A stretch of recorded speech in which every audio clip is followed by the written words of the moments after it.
permettre aux aînés de vivre dignement en ayant accès à des logements abordables. C'est ce que visent les divers paliers de gouvernement grâce à leur partenariat avec Mission Unité Aînée.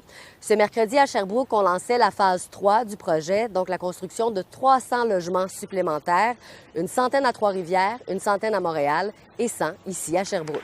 Alors, c'est une nouvelle phase qui va permettre la construction de 300 logements abordables supplémentaires destinés à des aînés autonomes, à revenus faibles ou modestes. Je pense qu'on s'entend tous qu'il y a une crise de l'abordabilité contre laquelle on doit lutter.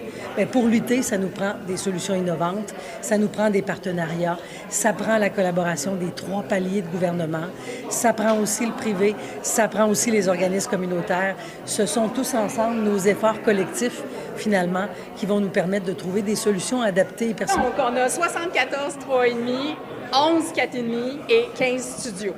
Les 17 premiers immeubles réalisés dans le cadre de cette initiative ont permis de générer des économies de 33 millions de dollars. Puis vous m'avez bien entendu, hein, c'est rare qu'on entend un palier de gouvernement dire ça, des économies. Le premier élément, c'est d'avoir un bâtiment optimisé. Optimisé tant au niveau de la qualité de vie des résidents, on s'assure que ça va être confortable, ça va être durable, c'est des matériaux de qualité, mais pas de surqualité. Et ensuite, on fait une optimisation aussi pour une facilité de construction. Donc, c'est un bâtiment qui est simple à construire, donc il y a peu de risques. Ensuite, le travail en portefeuille de projet, c'est vraiment un élément clé. Donc, nous, on a fait 10 mises en chantier simultanées. Alors, on a fait un appel aux villes, on leur a dit, il faut que ça aille vite parce qu'en construction, le temps, c'est de l'argent. Une fois construit, le projet de Mission Unité Aînée va être géré par l'Office municipal d'habitation. Donc, à l'heure actuelle, il y a près de 400 personnes âgées qui se trouvent sur notre liste d'attente pour obtenir un logement social.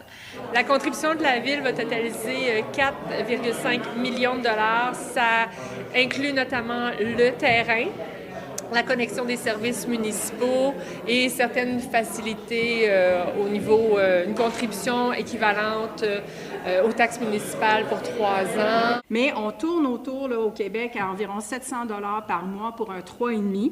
Un 3,5 qui est chauffé, éclairé, qui comprend le Wi-Fi, la télévision et le téléphone et les électroménagers. Hein, donc, à 700 $ par mois, c'est vraiment une aubaine. Oui, on a un terrain qui a été identifié, mais comme il reste quelques formalités encore à régler, là, on préfère ne pas le dévoiler tout de suite. On demande surtout que le terrain soit central. On veut que le terrain soit proche des commerces puis que les personnes puissent y aller à pied. Et aujourd'hui, c'est le 18e lieu, le 18e milieu de vie qu'on annonce, mais espérons qu'il y en aura bien d'autres encore. Mission Unité Aînée prévoit commencer la construction en septembre prochain et accueillir les premiers locataires au printemps 2028. À Sherbrooke, Fanny Lachance-Paquette pour Nouveau Info.